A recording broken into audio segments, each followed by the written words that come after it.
a choice right now, between fear and love. It's just a ride. Out of the dark night of ignorance and into the shining light of truth. Expanding reality. A population of citizens capable of critical thinking. We don't see things as they are, we see them as we are. There's a level of reality where everything dissolves into an ocean of energy. We empower our experience by insisting on our authenticity. That's very profound. Very. Expanding reality.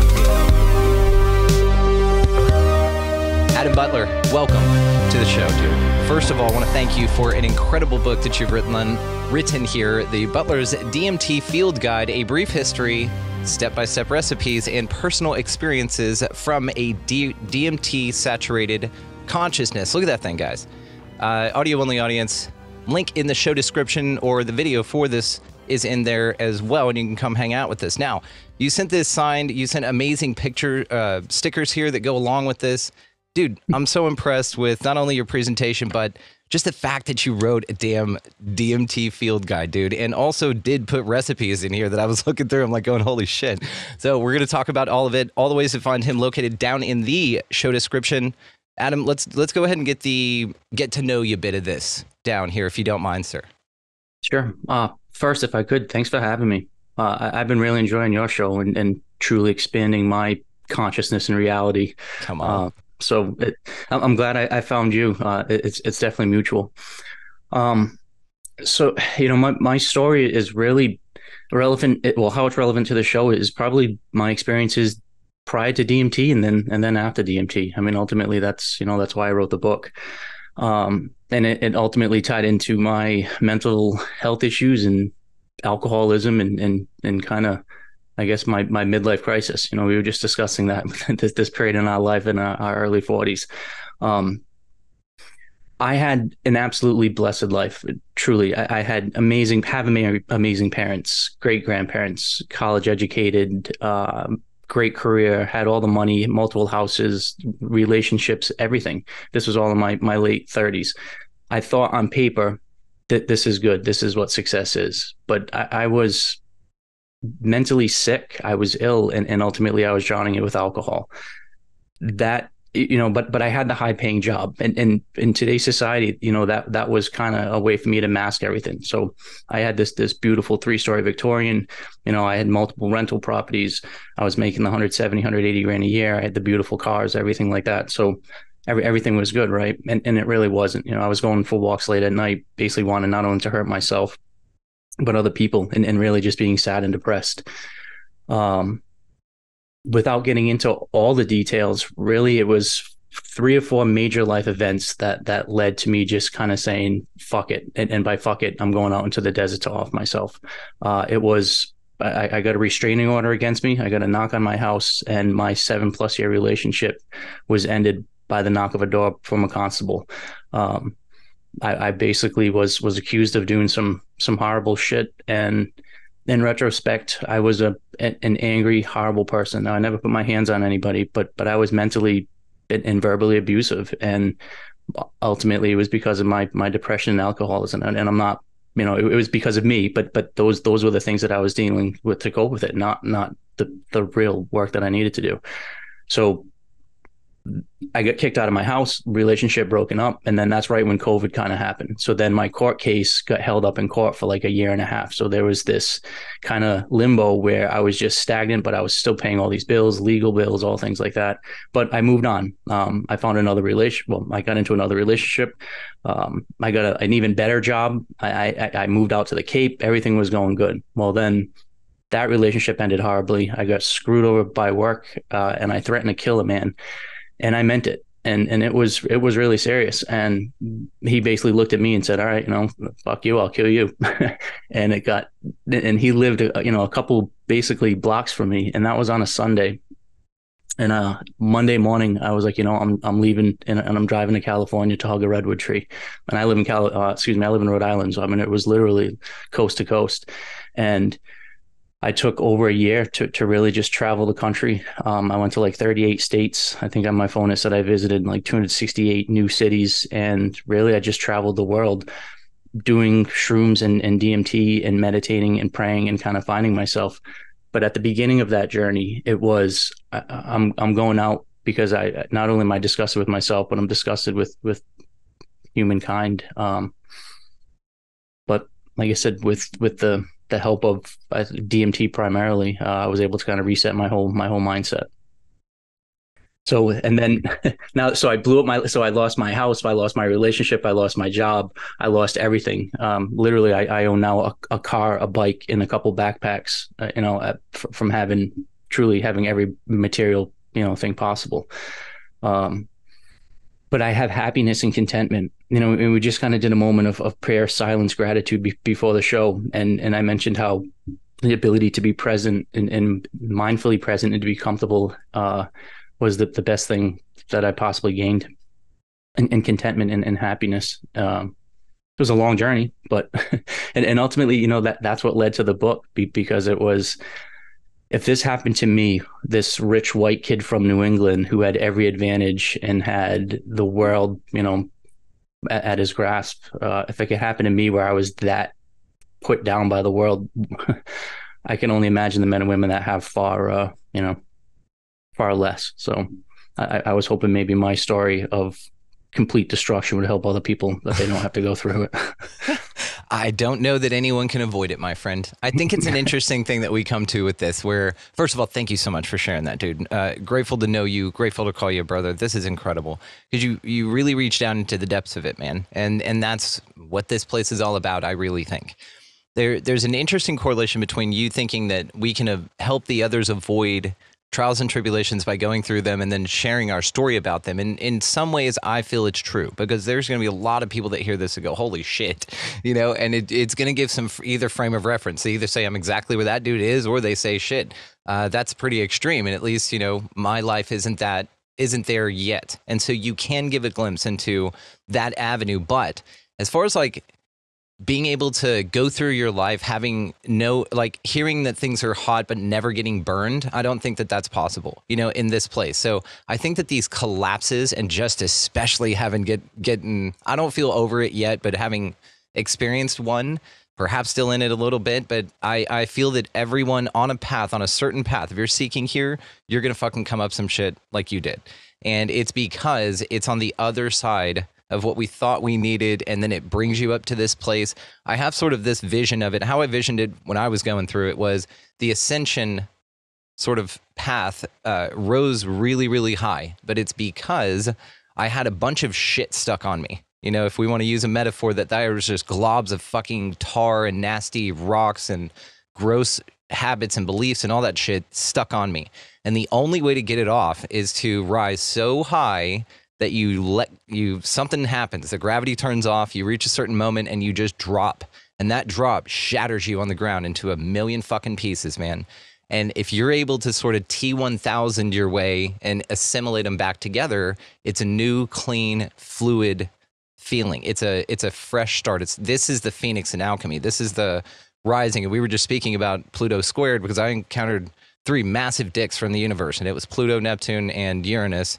And they fucked me for like 3 months straight. And it was these huge pivotal moments of astrology in one's personal life. And I just experienced all 3 of these at the same time, and it just murdered me, dude. So it feels like, especially with you sharing your story, that I'm not alone, and this is what you can help with, is, getting somebody like you to come forward and talk about not only what you experienced, but also a very unorthodox, I would say, method of sort of going about your mental health, is to sort of step out of reality completely and to disoblige it with fucking DMT, man. So would you like to offer a disclaimer for us here before we get really deep into this? I do, but I want to thank you for kind of clarifying you're never going to avoid the pain. And I think you said it correctly. So it's, how do you process it? How do you go through it? How do you honestly go through it and say, wow, I'm blessed to be going through it. This is where I can earn my badges. This is where I can be tested and really, understand what my true calling is. Also, if I could be, before we kind of get into some of the dangers, your analogy of the globs, because my girlfriend and I use that analogy all the time, and I'll probably reference her a couple of times. That's a young lady that wrote that chapter in the book, Alicia, and she offers. So she's been through a bunch of shit in her life, used DMT as well, but comes from a highly educated occupational therapist, mom, from just a completely different perspective. But we use the analogy of plaque, and that just as you grow older and as an adult going through life, you just, through your own bullshit, society's bullshit, all the stresses, you just do get globbed down. And like I said, we use the analogy plaque. And not only does that plaque not allow you to shine properly, to express yourself artistically, creatively, to express love, but it also doesn't allow you, and it blocks out you receiving that light and love, whether it be the universal source and information, whether it be love and light from somebody else, whether it be any. So to shatter it. So now whether you jump from a plane, hit and shatter into a million pieces, or like I did, truly use DMT to ultimately blow up everything. And I did that consciously. I hadn't done psychedelics for a 20 plus year span. I kind of dabbled them in high school and early college. I did shrooms a few times. I did LSD a few times. But that, through my adult life, I really I didn't even consider doing them. But then with quitting alcohol, and I'm sure we'll touch on that too. I think that really helped. But so after I quit alcohol and I started kind of getting some clarity of thought, I started kind of dabbling into shrooms, and I became comfortable being in that psychedelic space. And then I started, pushing 4, 5, 6, 7, 8 gram doses and really going really, really deep. And I was getting some really good therapeutic value. But there was a lot of information about DMT out there. And I had a friend basically say, listen, I have access to this. If you'd like it, I really think this may be able to help you. Now, then I spent several months doing all the research I could. So I started off with, Rick Strassman's books, an awesome interview with him. It's cool to be on the other side of that as well. So I started with his work, and then Joe Rogan interviews, and then some of the other people doing research. And I felt as though I have to take this molecule with treat it with respect and understand that it is really profound. But at that point, I had literally lost everything. I had nothing, and it was kind of like, listen, if this doesn't work, I'm done. And it wasn't a rash decision. It was something that I had contemplated quite a bit. I had weighed the scales of life as a educated individual. I felt as though I was able to make that conscious decision, and I really I was leaning very heavy towards not staying on this planet. So that first day, and we kind of set a date. It was really with this beautiful intention, and then we both, my friend and I, we prayed, we meditated, we understood the gravity of the situation, and I kind of go over that in the book about that first day, just about how fucking mind blowing it was, because I did take roughly 50 hits that first day. It was like 7, 8 sessions, and each session was multiple hits, and I just kept pushing it because in my mind, there really wasn't an alternative. I was either going to fry my mind or die trying. And that last session, when I had that proverbial breakthrough session, I came out of it and just crumpled into a mess on my friend's floor, and just was crying these huge tears of gratitude, because I was just so happy that I didn't need to keep banging my head against the wall and keep asking that same question. I had my answer. Now I still had a bunch of work. I had just lost my job. I had lost everything. I had no home. I was truly homeless, and I used to invest in real estate. So at some point I had owned 15 houses at one point. And I'm not saying that to brag, but to be 43 years old and then to be homeless after having all of these properties, it was like, holy shit, this is real. And I came out of that experience knowing, all right, I have a lot of rebuilding I need to do, but the light, so that plaque was removed. So then I realized, and this I think is probably the most beautiful aspect of what I've been sharing is hearing the other people's stories. I realized how beautiful I was. And that's maybe funny coming from, a gnarly looking guy like myself. But I realized truly how beautiful I was, because I was a piece of God, that I was a piece of universal light. And whatever that meaning is to you, it's just, you're something greater than. And as soon as you realize that, it's amazing how your perspective changes. And I realized I was my own worst enemy. And ultimately I was wasting all of this valuable energy and effort destroying myself, as opposed to expanding myself and helping others, which I knew, that was my purpose on this planet. And I just needed to get rid of that plaque. Oh, Adam. We're going to talk about your book, but we're on a thing here, so we're going to keep it going, okay? The plaque analogy I want to come back to, but I do want to touch on something that you said about calling it, phoning it in, and ending it all. Because there may be some folks out there that either feel the same way you do, have felt the same way you do, can empathize, or have no idea and think what you're saying is crazy. So I just want to put some perspective on this because I can offer some. In that time period of which I just spoke, which is very recent, guys. I'm very out of this. I've not talked about this on the show, but again, Adam, we're in a thing here, so we're going to do it. In this time period, I woke up with a message at least some point throughout the day for at least 3 months that said, you're going to kill yourself today. It's not my voice. I am not suicidal. It's one of those things to where you go, what the fuck is going on here? And it was so powerful and so redundant that it became the mantra. I banished all of the mantras. I stopped everything. I did turn off a lot of my life, man. And you know, we may have T-shirts coming out here, living out of spite. There's another dear friend of mine who just recently lost his wife of 38, 3 small kids, and to horrible fucked up cancer.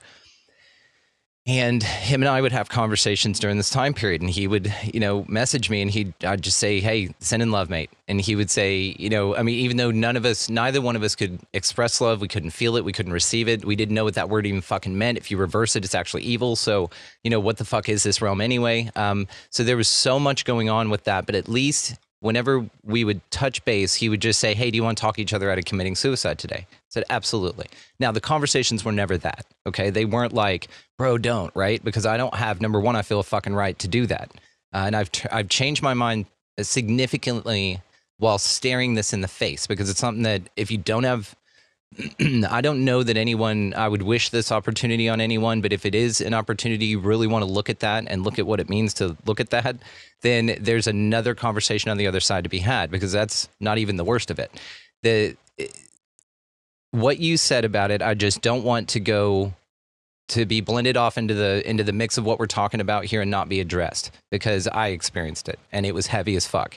And it still rocks me a little bit, but I will say this, on the other side of it, on the other fucking side of that shit, you gain more power because that plaque that's been broken off.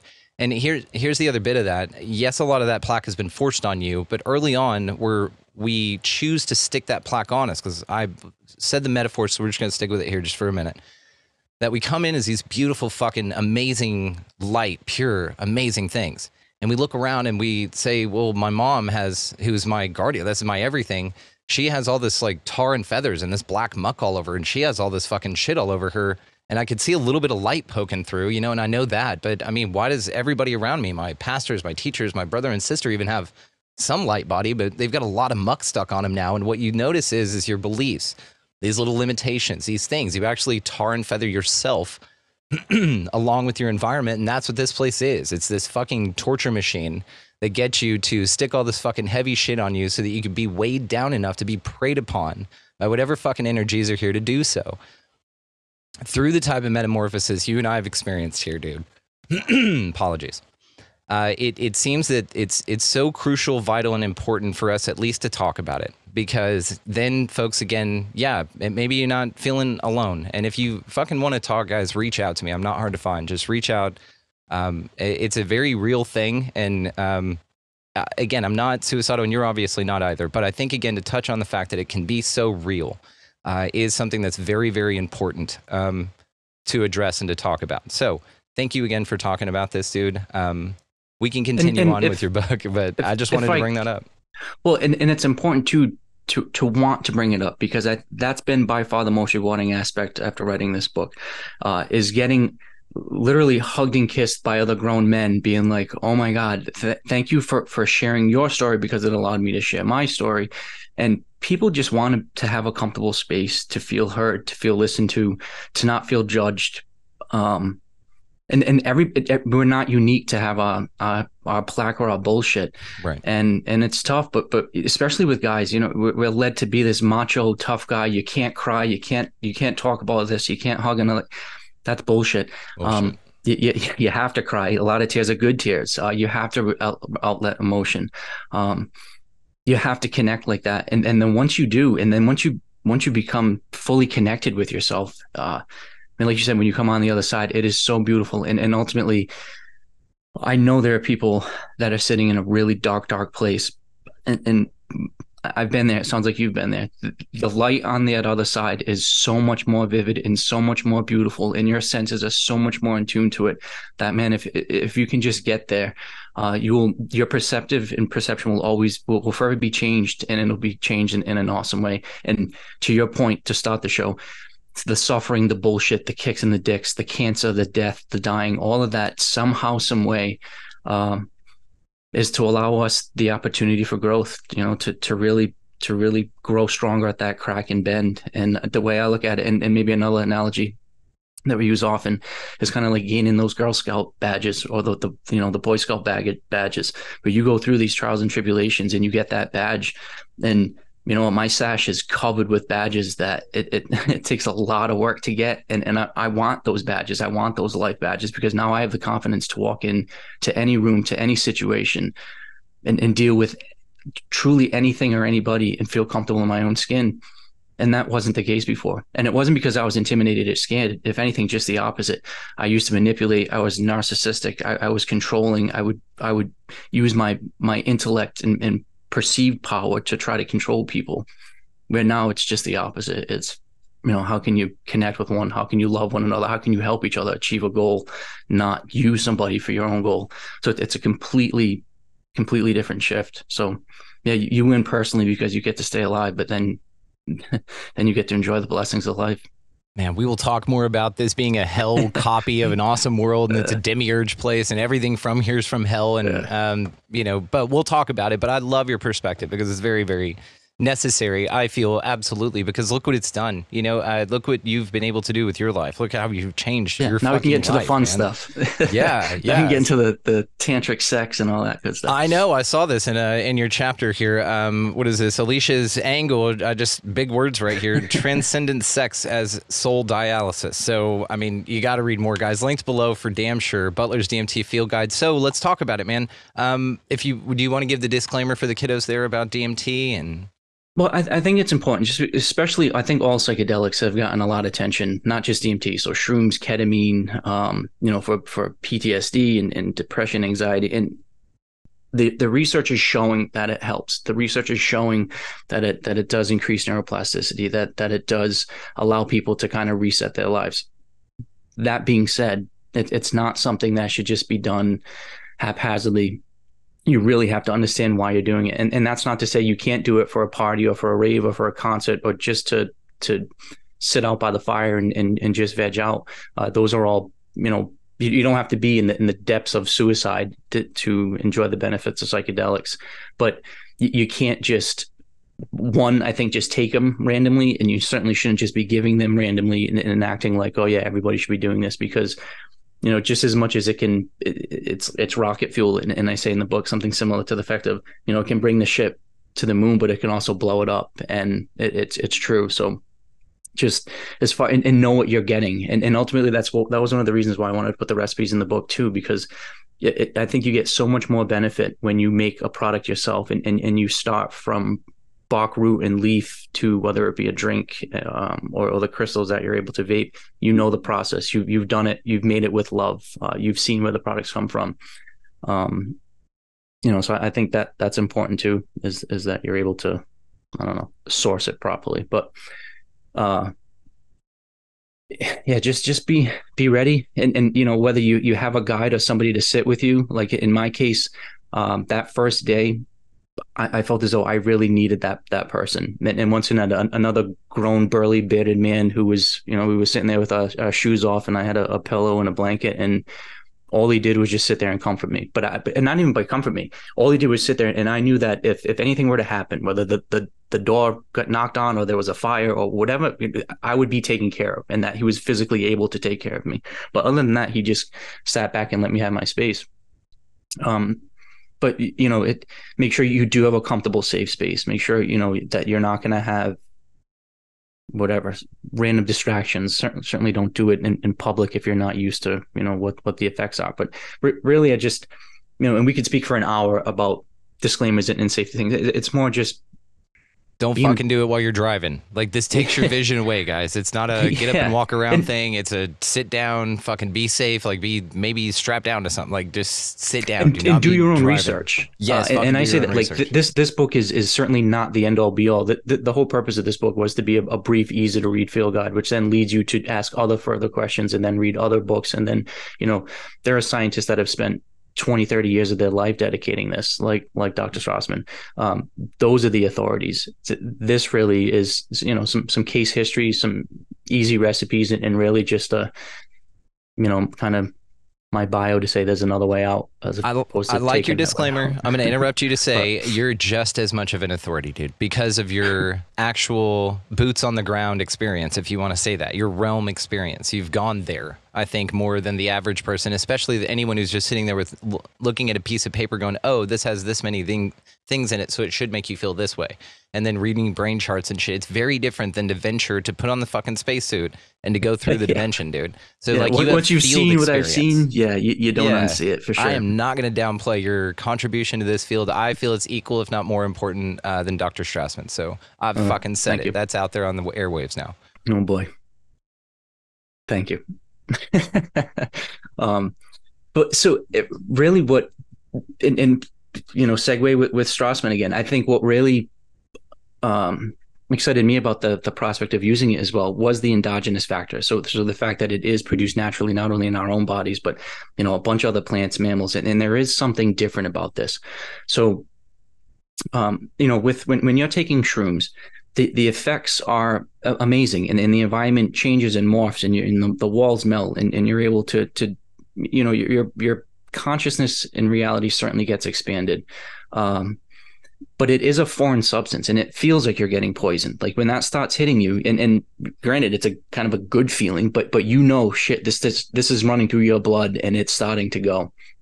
When you smoke DMT, it is so natural, and it's mind blowing, and it's like, holy fuck, everything just gets completely thrown out the window. But it's like it instantly removes the veil, and it instantly puts you in your more natural, innate, organic, universal state, without that plaque, without the bullshit.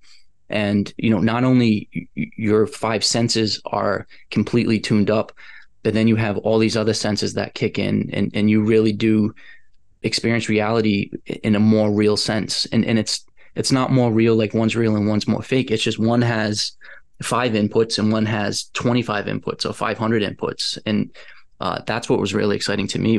It was, if I can navigate this realm, oh, man, what type of information can I possibly garner? And like I said, when I got it kind of into it, everything in my life was completely blown up. So I had no job, no house, no relationship, nothing. Luckily, I had enough finances where I could take a year and a half off. And at that point too, I just, I think I blew like 70, 80 grand and was just like, fuck it. Like, cause I didn't care. I figured I'm just going to go out with a bang, and I really didn't plan on living. So it was really just kind of do it. So I took the time to really go deep, and we can wow. go into several of the aspects of it. There's so much more than just mental health, but it really allowed me to open things up. It did, and it sounds like such a tremendous healer for you, which is why it's so interesting how I think this place works. There are just so many different avenues for you to kind of get to the root of things. And if nothing else, what you're being presented with isn't so out of the box to comparison to what this reality is, that you're given, just an amazing perspective to juxtapose one reality from another, right? And then the question is, do you find them to be separate realities? Or do you think that one's overlaid on the other, and that gives you sort of the sight or the invitation to experience that realm? I think they're overlaid. So, the kind of big question I think is it created in your brain? Is it just a hallucination based on the drugs, or are you receiving some sort of outside signal? So is consciousness itself derived from your human brain, or is your brain kind of like an antenna and receiving other information? I am highly convinced, excuse me, that our brain is receiving information from outside our brain. Our consciousness is way more than just the neurons in our brain. So I think what happens is you really just start tuning into what's there. So there's that kind of reducing valve theory. I think like Huxley wrote that book, Doors of Perception, where he did mescaline and kind of was like, holy shit, all of these your brain takes out so much information. Otherwise you would just go nuts and you couldn't do anything.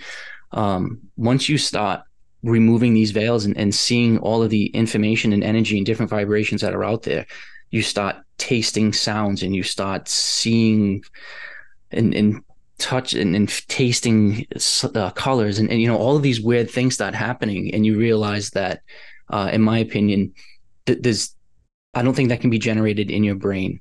And there's, I guess, another philosophical question, whether it's generated in your brain or not. Like, what would be the evolutionary benefit of having these crazy psychedelic spaces? Why would you be talking to DMT entities? Why are we, what's the benefit of having this crazy alternate dimension universe that you're going into? If that's created in our own human brain, then cool, I want to study that, because why did our evolution produce that? If it is something outside of, and we're just one tiny species able to tap into just a small remote spectrum, I want to explore that too, because the information and entities, or however we want to call it, what I've been communicating with in that space is, I don't know, if it's produced in my brain, then my brain's even more fucked than I thought it is. If it's what's really out there, then there's a lot to be explored. And from hearing other people's experience of going into this DMT space, it seems like our experiences are all pretty similar. There's certainly some subjectivity there where it does kind of pinpoint and hone in on what needs to be found, but there's a lot of similarities, which leads me to believe that we are just all tapping into a different vibrational wavelength of information, and it's encoded in different things than sight, sound, taste, feeling. It's downloaded. It's a complete reset into your DNA, brain, whatever. Fucking hey. I've got a question for you about androgynous DMT being possibly a gateway to spirit possession, but I want to ask you something before that, kind of marinate on that. Would you mind walking us through your typical trip? Like perhaps your most remarkable, actually, if you don't mind. I'm just curious to see, if you don't mind describing for the audience, what your experience was. So there's probably not anything typical that they are. So I said there's some commonalities but each one is mind blowing. It never gets easy. Each one takes the full prep. I would say that first day where I had that breakthrough session. So the first hit that I took, once again, it was instantly like, this is familiar. The taste, there was this weird nasal sensation on the back of my throat that felt very, very familiar. All of my sensations after that first hit, it was similar to like a shroom psychedelic effect, but it wasn't anything mind blowing. There certainly wasn't any entities or anything like that. So I took another, 2 or 3 hits and just kind of sat there, and it was very comfortable. As much as it was like, wow, this is amazing, I didn't feel scared. It didn't feel like poison, because it is endogenous. Your body metabolizes it super quick. So that's one of the benefits of smoking DMT, is it only lasts 7-8 minutes tops, and then you're back to full lucidity. So that first 3 or 4 hit session, all right, this is great, but no, certainly didn't have any life-changing revelations. So then I pushed it 6-7 hits, and I say that if you're trying to hit like a bong or a pipe with a lighter, you start losing functionality pretty quick. So like a vape pen or a cartridge, so I was able to do it where I just had to hit a button. So it was kind of like lean back and I still could hit the button. So 3, 4, 5, 6 sessions, so now an hour's going by, and I'm kind of pushing myself pretty hard, and I'm having good experiences, but I still didn't get this like epiphany, like, and that's kind of what I was expecting, and that's really what I was pushing for. Then that last session, I really prayed and asked for help, and I was just always trying to connect all of these proverbial dots in my life, from the past, the future. How could this happen? I'm so blessed, but I'm so screwed, and what's going to happen now? And I was, I talked about being comfortably, mindfully in the present moment. I certainly was not that. I was constantly scattered.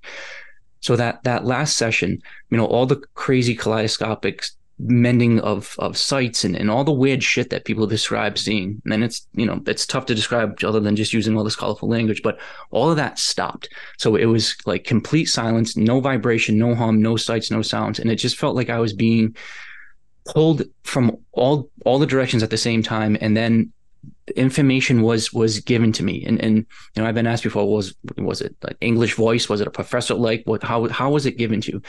So it wasn't the sight, sound, vibrational information. It wasn't somebody talking.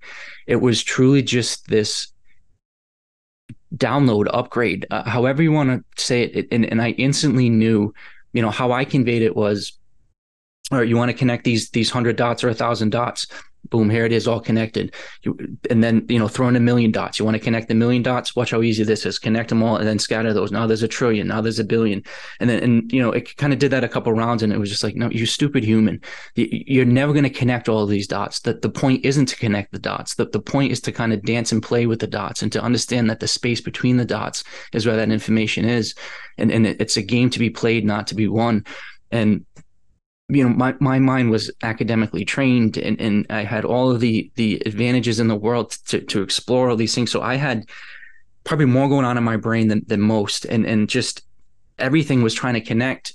And then in an instant, I realized the point isn't to connect them all. And then just to not waste that much mental energy on trying to connect those dots, it instantly freed up everything else. And so that the amount of life-changing information given in a 10-second, 15-second DNA download or whatever the fuck download it was probably the most like, oh shit, profound. As far as typical or like what my experience is, and I'd like to get into this because it's kind of a fun story of how it's all morphed. So the first, say, dozen or so sessions, and I've done smoking DMT probably a couple hundred times. I've done ayahuasca maybe 20 times or so, but primarily when I'm talking about it, it's smoking it. So the first, say, 20, 30 times, it was me going into this unique space, exploring all these awesome dimensions, seeing all these awesome sights and sounds, and feeling these vibrations, exploring it with my partner sexually, so integrating it into my life, doing all these fun things. But it was more like me going out and exploring. And then it kind of started getting like I was the one that was being explored. So I would take a couple hits, pop into this space, and then like I was getting like leeched on, or like almost like an animal in a zoo. And I would come up and they'd be like, oh, he's here, he's back. And I felt as though like I was being looked at. And then once I felt as though I was welcomed or comfortable, then it was kind of like they're examining me. And then that's where that kind of like UFO and alien abduction kind of story also kind of ties into a lot of DMT experiences, because it was very invasive. It wasn't sexual, it wasn't painful, and this was multiple times. So you'd go in, and it was almost like I said, they were so excited to explore you, like you were this weird entity, just like I was excited to see them. Kind of daunting, because you are feeling like, what the fuck, I didn't really give you permission to do that. But then this is kind of where the latest kind of round, so to speak, is that alien entity, or that weird foreign kind of being that seemed to be exploring me or downloading stuff into me, or kind of checking in on my status, kind of now feels as though it's me, my future self, from whether it be a different time, a different dimension, a different fucking something, which sounds so crazy. But then it takes all of the scariness out of it, because it's almost like I'm coming in to check on myself. I'm doing my own self-diagnostics. I'm going in there kind of saying like, hey, good job, buddy, you're on the right path. And it took the whole, like, my energy is also in that space, and I'm kind of conducting from a higher and I don't know enough about physics to talk about like what dimension or what, but some other space than just our human earth 5 senses reality. I'm there somehow, some way, part of that exploration of myself. So it's like I'm excited when I pop into this space, because it's like, yes, he's doing it again. Like we've got 7 minutes. Like let's get what we can into him. So it's become this really even more of a self-exploration journey, even more of a, when you do your mindful meditation prior to, when you're setting your intention and making sure everything is good. I now I have even more, not respect, but it's like you've got to be really powerful about what your intention is when you're going into the space, because you'll 9 times out of 10 you're going to get some pretty powerful answers. But it's so over the hundreds of times for it to morph from that to that, like, I mean, there was not one time when it was like, oh, this is just calm. It's always been like, oh shit. But yeah, that kind of first realization, like, oh fuck, it's just me. but then I guess it also leads to how much you're doing. So you can technically microdose. You can cut. So if you do make your own crystals, and it's super easy, it's like a 3 or 4 step extraction process. And once again, here's another disclaimer. I'm not telling you to break any laws. I'm not telling you, but like, you can legally buy all these products. It's super easy to put them all together. So if you do make your own, batch of crystals, the easiest way to smoke them is to put them in a cartridge, like a vape cartridge. So you can either cut it with CBD oil, tobacco oil, just regular vape oil. You can turn the battery down lower. So you can kind of take little mini hits. You don't have to be this full blown, like, if I don't get the answer, I'm going to fucking go into the woods. You can just have a nice, like, oh, I'm going to vacuum the house in a half hour, so let me go take a half a hit. It's what your intention is. You do feel, the analogy I used the other day, and I think it's probably applicable. If you were a snowboarder or a skier and you were doing like this triple black diamond, and you had already, you'd skied that trail a dozen times before, you're still nervous. You still have to give it the respect. It's never going to be easy. You never know what ice is going to be in the trail. You never know what obstruction, what tree fell. If things go great, it's still going to be dangerous and life-threatening, and one false move and you're going to fall off the cliff. And I think when you're messing with something as powerful as DMT, you really have to make sure, check your bindings every run, make sure you've got the, trail map right, and because it's not something you just kind of jump out of the chair and just run down. But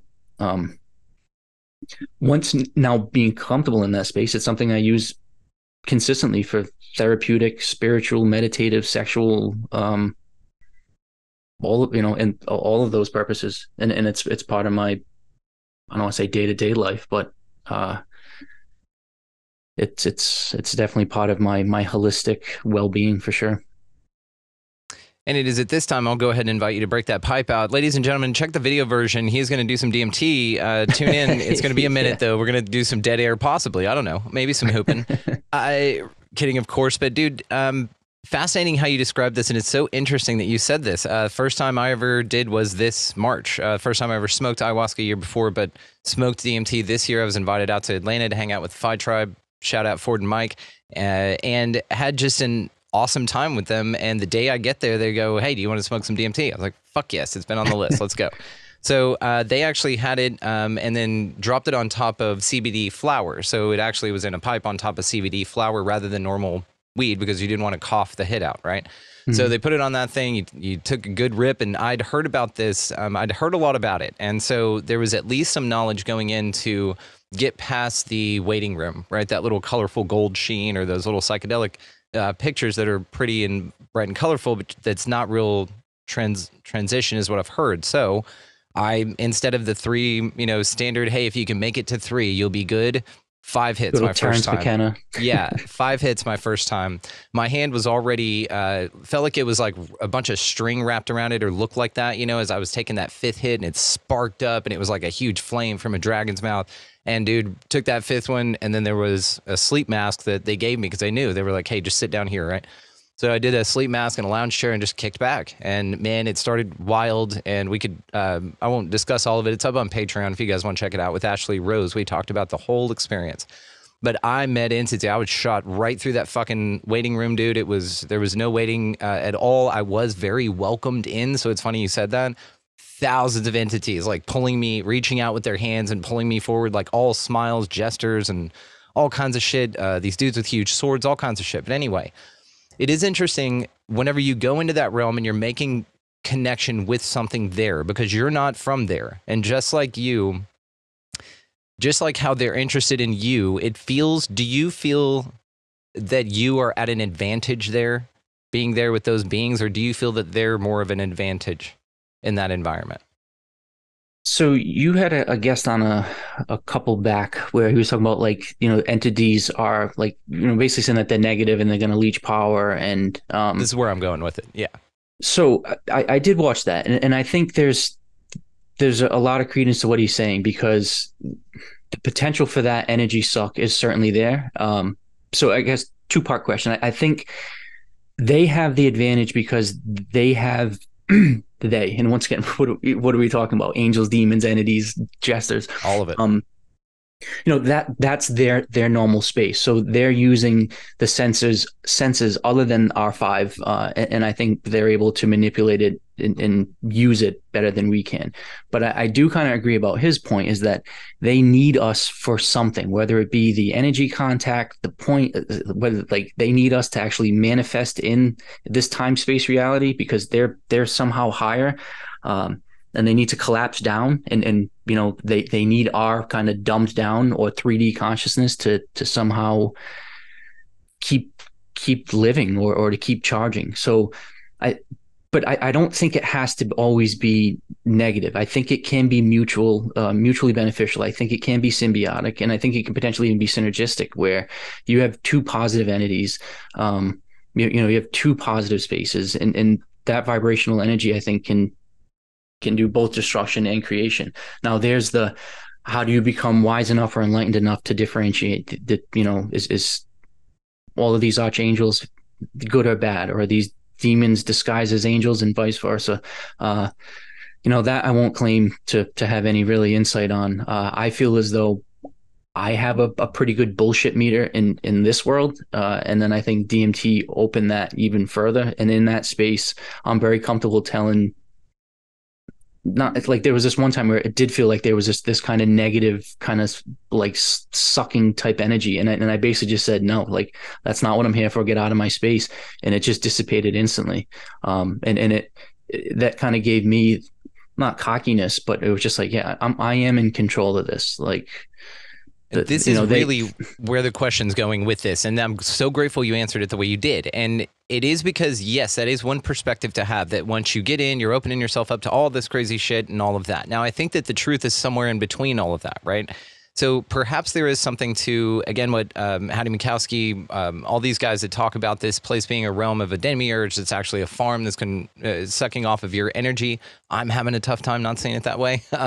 But whenever you look at it that way, there's an advantage that's talked about in being able to navigate the astral realm or the next realm, right? Because you're going to be, as the idea goes, whenever your mortal coil is shedded, there's a meeting with some hardcore sales pitch archons, basically. And that's what they say the arc in archangel is short for archons, right?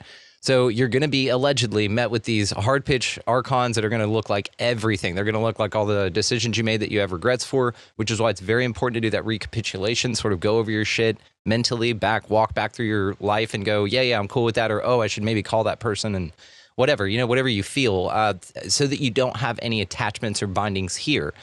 So that whenever you are, hard souled to get into that moon trap and get back down here and do this again, you can say, fuck off, right? Exactly like what you said to that entity. And this is my question. I think that you at least have an advantage in your ability to have your disposition here and then to navigate that realm with that similar disposition, but knowing that it's out of your, you're going underwater a little bit. It's foreign. It's a new space for you to navigate your consciousness in that's so unfamiliar to how we do it here. But I feel that this is giving you, again, this amazing advantage. I feel that that's a muscle that you're building as long as, and you're very mindful of this, as long as you are mindful, I feel, of not bringing something back with you that's just going to fucking screw your life up, or that's giving you like this carrot on a string, long game con that you're like, yeah, no, we hang out in the astral and all that kind of stuff. I feel that you're asking the right questions to these fucking things, and that if you do get a bad feeling about it, you're not going to let it slide. And so that's amazing, which is, again, why I asked. I feel that there's a great advantage to what you're doing to being able to actually escape this motherfucker on the other side, because you're going to kind of know what it feels like a little bit more than the average person. Well, we all need to do our shadow work, and it's not shadow work like get rid of the shadow. It's shadow work knowing that that's part of the polarity, that's part of your being. I don't think that we're gonna dissolve our ego or get rid of. No, my ego is a beautiful thing. My ego, when shit hits the fan, if you and I were out at a concert and shit broke down, you'd want my fucking ego to be the crazy guy that's ripping people's arms off. Like that's hopefully I never have to do that, but I don't want my ego completely gone. I love it. But, I'm a lover, not a fighter, but I'm a fighter, so don't get yeah, ideas. if need be, you want Fuck that off. passion. Yeah. Oh yeah. It's a warrior in a garden mentality. You'd rather be a warrior in a garden than a gardener in a war.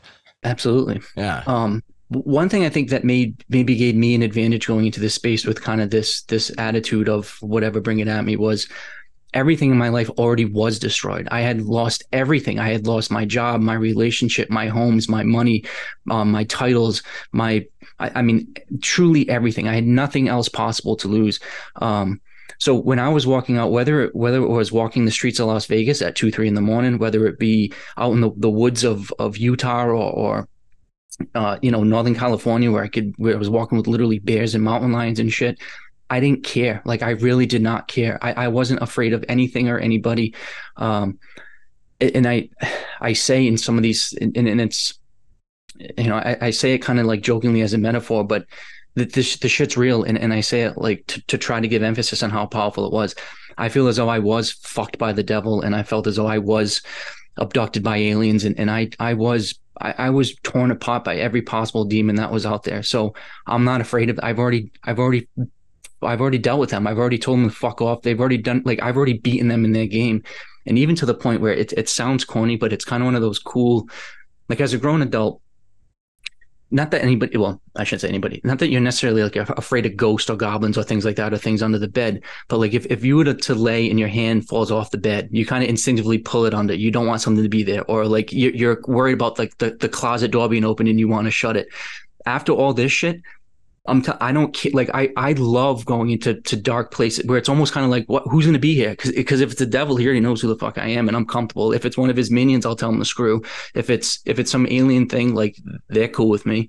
So it's really like there's nothing that I haven't already dealt with. And what are you going to take from me? Everything's already been taken.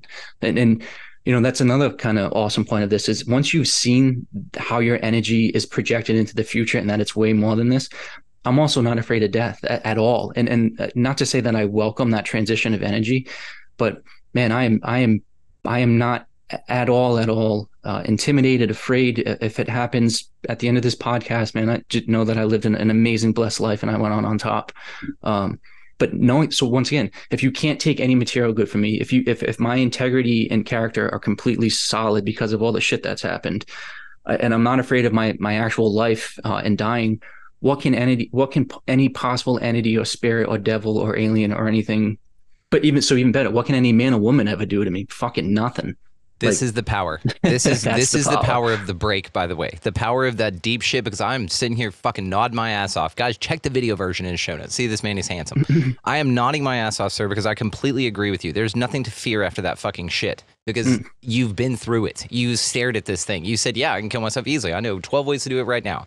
You don't give a shit to a level that you need to not give a shit. And you find this strength that you didn't know you wanted.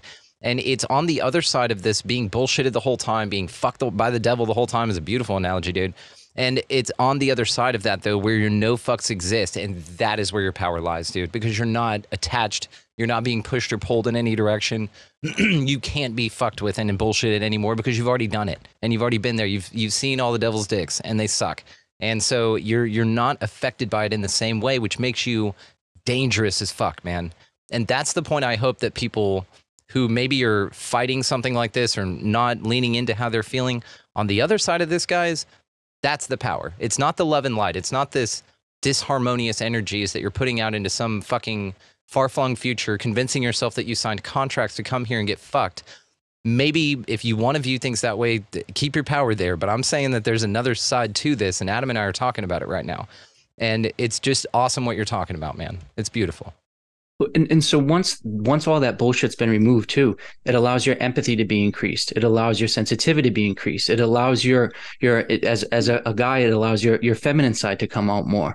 It allows you to be comfortable, like we said, hugging another guy and being like, oh, you're worried about somebody seeing you. No, because I'll tell them to go screw. I'm not worried about it. And I'll tell them, no, I'm hugging this man because I love him and we're sharing good energy. And if they somehow laugh at that, cool. Like, let them walk on their own path. I'm going to sit there and hug this guy and share energy.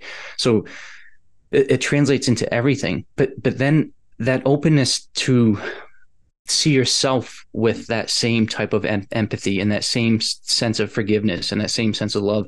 It allows you to just let that much in, whether it be a loved one, whether it be kids, whether it be puppies, whether it be whatever.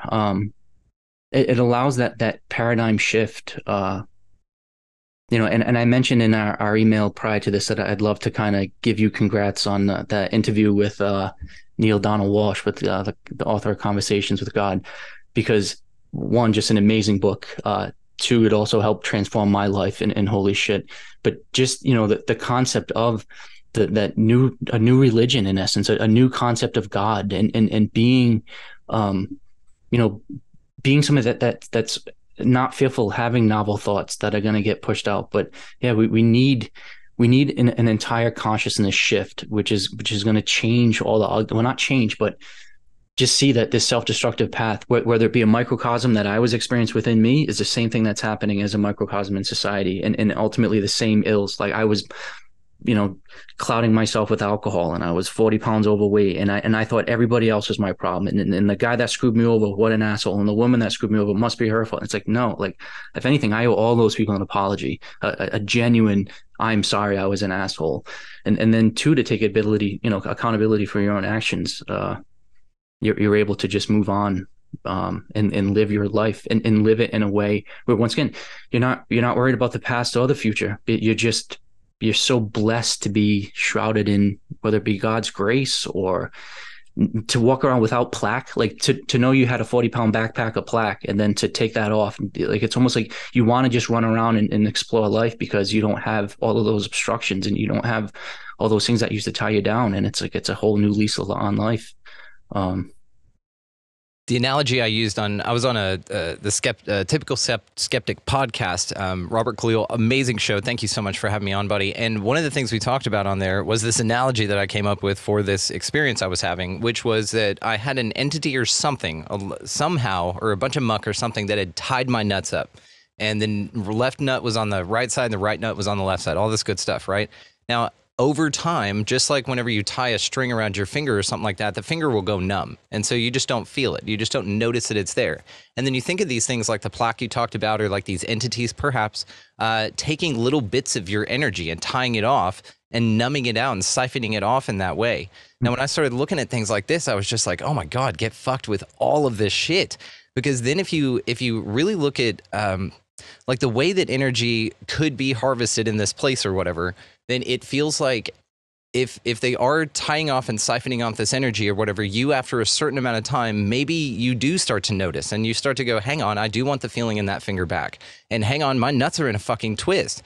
The process of taking that string off or undoing your nuts, for instance, putting the right one on the right side and the left one on the correct side, all of that is a painful process. There's balance restored. It's way better than having it the other way. It's just like you're not going to untreat a broken leg. You're going to get it fucking fixed. You know what I mean? When you notice these things and your feelings, I feel like what you went through, these emotions are your indicators. That's your symptom that something's going on. And if you don't mask them with alcohol like you didn't, and I'm proud of you, man, because I'd put the bottle down as well, and I'm just proud of you. I know what that's like. So I also know what a big impact that makes on your life. So well done, man. But if you're able to do that, if you're able to do that, then it's a magical place here where you really can regather your energy and balance all this shit. It's when you start going, hang on, and you notice the plaque on you. And then the real shadow work, like you said, is just shining light on this shit. And you come to terms with the things you come to terms with, you accept those things, and you change the ones, and you're wise enough to know the difference, all that kind of shit. But it's a fucking ride, man. And it's a dark one. And I think that this is one of the more important conversations about this topic, Adam. We've talked about DMT, and I highly encourage everybody to get to your book here, guys. Again, located down in the show notes. And we're going to have you on 1,000 more times to talk about many more things. But there's such an important topic that we've woven into this that I'm so grateful that we did, which is the other side that the Love and Light folks aren't talking about. The real side of this, what it looks like after this break, that maybe some people have been entertaining just staying on the other side of and to avoid, and all of those other things. Don't recommend that at all. Highly recommend rip the Band-Aid off, get those nuts untwisted, and settle your shit in a balanced way, because it's not fun necessarily, but God damn it, like you said, man, on the other side, I give a shit more for the things that I give a shit, and I could not care less about so many other things. Like any of the people-pleasing tendencies, fucking gone. Any of the self-destructive habits, anything like that, gone. I have shined the biggest spotlight on all of this shit. And it seems like, man, and we're going to talk a little bit after this when we close here, but I'm very interested in being more familiar with that realm because I have experienced it once, but I'd like a little field testing so that I can go in with knowing that sovereignty is being retained in all realms is what I mean to say. I don't think that it would be a bad practice necessarily listening to the disclaimer ahead of times. Again, guys, this is illegal things that we're talking about, air quotes. So can I please?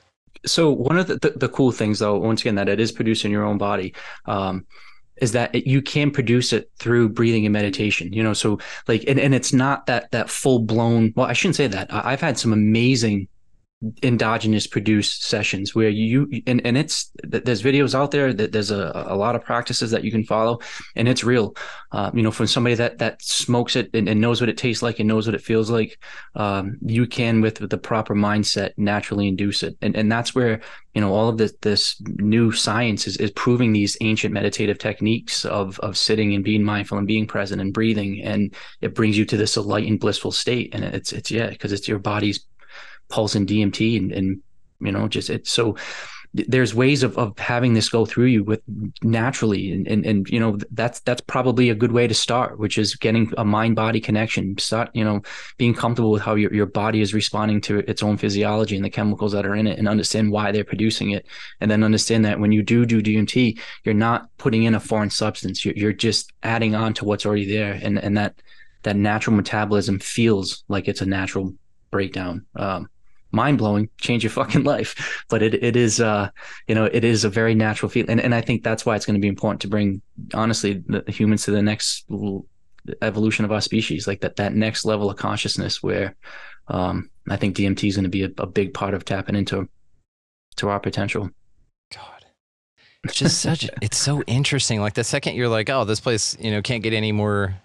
And there's so much great work on it. Honestly, there's so many awesome books and researchers, and the connections that I've made just since this book has been out and published. I just published it this March. There's so many intelligent, awesome minds that are doing great work. You know, the psychonauts like myself that are actually, you know, doing it, but also the people that are trying to understand the actual neurochemistry of it and what's happening and why. And you know, this extended state DMT where it's intravenous drip now, and there's so much stuff going on. So it's an exciting time to be part of this for mental health, for expansion of consciousness, for just human evolution.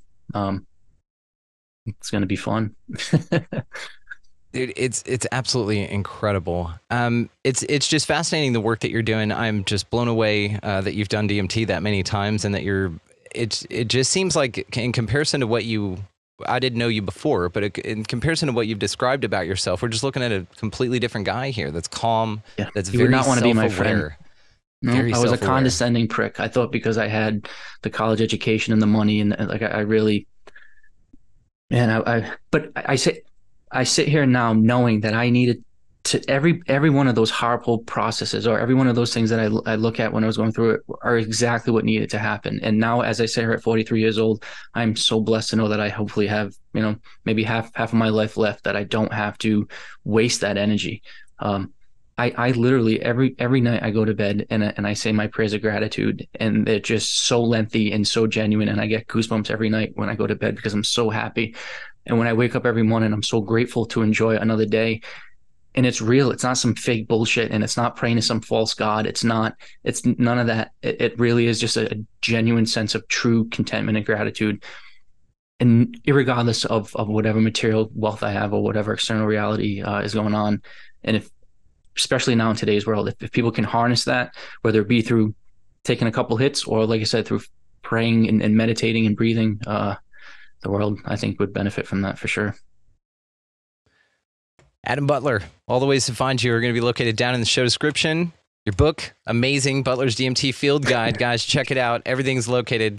Definitely going to come back on, brother, dude. I can't thank you for this honest, amazing conversation, for what you've done, just for showing up, you know, for yourself and just sharing that with everybody. Just thank you, brother, honestly. And I'm available. I have my email, you know, and I know you're going to put the specs on there, but if I can help, you know, honestly, having a conversation with me, if that can shed some light on your darkness, and if God forbid, if anybody's out there who's thinking it, maybe it's not, this is the time for me to off myself, or it's not time for me to be here anymore, please contact me. I guarantee you I'll convince you otherwise, and I'll give you something to at least think about on why you should be here. There is beauty on the other side, guys. We can both attest to that. If you're strong enough, and I know that you are. If you're listening to this, you're strong enough. Seriously, because I've been in that spot like you, where you were just like, "Fuck this, I can't." Yeah, but now look at our smiles. I mean, if anybody doesn't watch this video and they're like, "Look at these two cornballs," they're like, "All right, like, well, it's because we walked through hell, got that badge, and came out, and we're like, cool, like." I'm whatever, part of my journey, and I'm happy I went through it. I wouldn't want this mundane, mediocre bullshit. Every day's the same, no challenge. I mean, there's something I'm to be happier said for it purified my perspective for sure, and I'm grateful for the perspective I have now on the other side of it, for damn sure. Absolutely, more love. It allows you more love and connection, which is everything. I love the shit out of you, Adam. Thank you so much. I love you too, this is brother. Incredible, brother. We'll do it again. Well, I feel as though myself and my inner circle will be watching your stuff for a while, so I'm here. We'll be part of it.